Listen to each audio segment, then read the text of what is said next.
بسم اللہ الرحمن الرحیم۔ محترم ناظرین السلام علیکم۔ آج کی ویڈیو میں ہم رسول کریم صلی اللہ علیہ وسلم کے اس سفر کی تفصیل بیان کریں گے جب حضرت خدیجہ رضی اللہ تعالی عنہ کا سامان تجارت لے کر شام گئے تھے، اور اس سفر میں حضرت خدیجہ رضی اللہ تعالی عنہ کا غلام میسرہ بھی آپ کے ساتھ تھا۔ آپ کو بتائیں گے اس سفر میں پیش آنے والے تمام معجزات۔ تو ناظرین، ویڈیو شروع کرنے سے پہلے آپ سے گزارش ہے کہ چینل کو سبسکرائب کر دیں۔ تو دوستو، ویڈیو شروع کرتے ہیں۔ مکہ میں آپ کی امانت اور دیانت کی وجہ سے آپ کو امین کہہ کر پکارا جانے لگا تھا۔ آپ کا یہ لقب بہت مشہور ہو گیا تھا۔ لوگ آپ کو امین کے علاوہ اور کسی نام سے نہیں پکارتے تھے۔ انہی دنوں ابو طالب نے آپ سے کہا، اے بھتیجے، میں ایک بہت غریب آدمی ہوں اور قحط سالی کی وجہ سے اور زیادہ سخت حالات کا سامنا ہے۔ کافی عرصہ سے خشک سالی کا دور چل رہا ہے۔ کوئی ایسا ذریعہ نہیں کہ اپنا کام چلا سکیں، اور نہ ہماری کوئی تجارت ہے۔ ایک تجارتی قافلہ شام جانے والا ہے، اس میں قریش کے لوگ شامل ہیں۔ قریش کی ایک خاتون خدیجہ بنت خویلد شام کی طرف اپنا تجارتی سامان بھیجا کرتی ہے۔ جو شخص اس کا مال لے کر جاتا ہے وہ اپنی اجرت ان سے طے کر لیتا ہے۔ اب اگر تم ان کے پاس جاؤ اور ان کا مال لے جانے کی پیشکش کرو تو وہ ضرور اپنا مال تمہیں دے دیں گی، کیونکہ تمہاری امانت داری کی شہرت ان تک پہنچ چکی ہے۔ اگرچہ میں اس بات کو پسند نہیں کرتا کہ تم شام کے سفر پر جاؤ، یہودی تمہارے دشمن ہیں، لیکن حالات کی وجہ سے میں مجبور ہوں، اس کے علاوہ کوئی چارہ بھی تو نہیں۔ یہاں تک کہہ کر ابو طالب خاموش ہو گئے۔ تب آپ نے فرمایا، ممکن ہے وہ خاتون خود میرے پاس کسی کو بھیجیں۔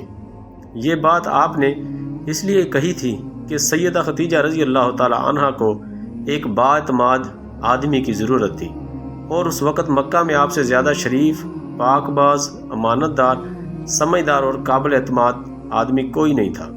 ابو طالب اس وقت بہت پریشان تھے۔ آپ کی یہ بات سن کر انہوں نے کہا، اگر تم نہ گئے تو مجھے ڈر ہے وہ کسی اور سے معاملہ طے کر لیں گی۔ یہ کہہ کر ابو طالب اٹھ گئے۔ ادھر آپ کو یقین سا تھا کہ سیدہ خدیجہ رضی اللہ تعالی عنہ خود ان کی طرف کسی کو بھیجیں گی، اور ہوا بھی یہی۔ سیدہ خدیجہ رضی اللہ تعالی عنہ نے اللہ کے رسول صلی اللہ علیہ وسلم کو بلاوا بھیجا۔ پھر آپ سے کہا، میں نے آپ کی سچائی، امانت داری اور نیک اخلاق کے بارے میں سنا ہے، اور اسی وجہ سے میں نے آپ کو بلوایا ہے۔ جو معاوضہ آپ کی قوم کے دوسرے آدمیوں کو دیتی ہوں، آپ کو ان سے 2 گنا دوں گی۔ آپ نے ان کی بات منظور فرما لی اور اپنے چچا ابو طالب سے ملے، انہیں یہ بات بتائی۔ ابو طالب سن کر بولے، یہ روزی تمہارے لیے اللہ نے پیدا فرمائی ہے۔ اس کے بعد آپ صلی اللہ علیہ وسلم سیدہ خدیجہ رضی اللہ تعالی عنہ کا سامان تجارت لے کر شام کی طرف روانہ ہوئے۔ سیدہ خدیجہ کے غلام میسرہ آپ کے ساتھ تھے۔ روانگی کے وقت حضرت خدیجہ رضی اللہ تعالی عنہ نے میسرہ سے کہا، کسی معاملے میں ان کی نافرمانی نہ کرنا، جو یہ کہیں وہی کرنا، ان کی رائے سے اختلاف نہ کرنا۔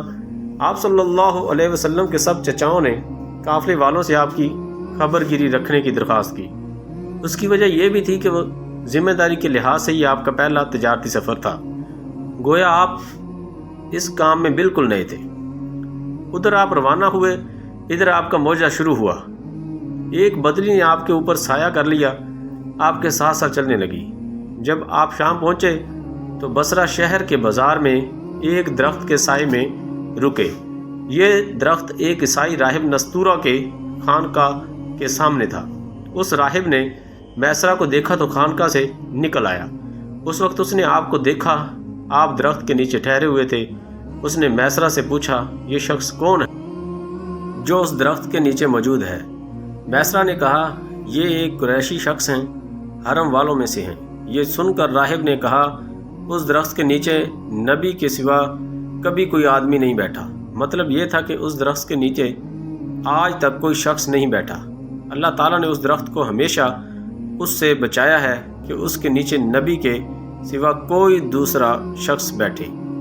اس کے بعد اس نے میسرہ سے پوچھا، کیا ان کی آنکھوں میں سرخی ہے؟ میسرہ نے جواب دیا، ہاں بالکل ہے، اور یہ سرخی ان کی آنکھوں میں مستقل رہتی ہے۔ اب نستورہ نے کہا، یہ وہی ہیں۔ میسرہ نے حیران ہو کر اس کی طرف دیکھا اور بولے، کیا مطلب یہ وہی ہیں؟ کون وہی؟ یہ آخری پیغمبر ہیں۔ کاش میں وہ زمانہ پا سکتا جب انہیں ظہور کا حکم ملے گا، یعنی جب انہیں نبوت ملے گی۔ اس کے بعد وہ چپکے سے آپ صلی اللہ علیہ وسلم کے پاس پہنچا۔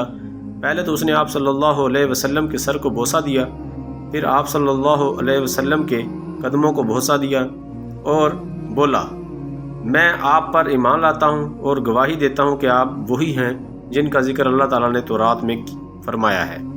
اس کے بعد نستورہ نے کہا، اے محمد، میں نے آپ صلی اللہ علیہ وسلم میں وہ تمام نشانیاں دیکھ لی ہیں جو پرانی کتابوں میں آپ کی نبوت کی علامتوں کے طور پر درج ہیں۔ صرف ایک نشانی باقی ہے، اس لیے آپ ذرا اپنے کندھے سے کپڑا ہٹائیں۔ آپ نے اپنے شانہ مبارک سے کپڑا ہٹا دیا۔ تب نستورہ نے وہاں مہر نبوت کو جگمگاتے دیکھا۔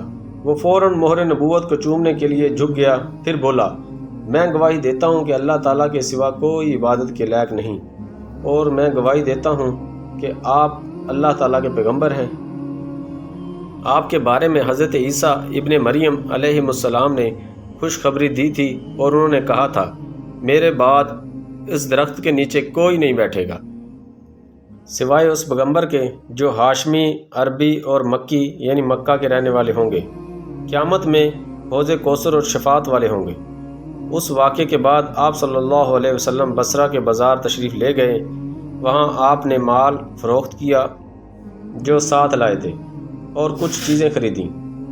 اس خرید و فروخت کے دوران ایک شخص نے آپ سے کچھ جھگڑا کیا اور بولا، لات اور عزی کی قسم کھاؤ۔ آپ نے فرمایا، میں نے ان بتوں کے نام پر کبھی قسم نہیں کھائی۔ آپ صلی اللہ علیہ وآلہ وسلم کا یہ جملہ سن کر وہ شخص اچانک چونک اٹھا۔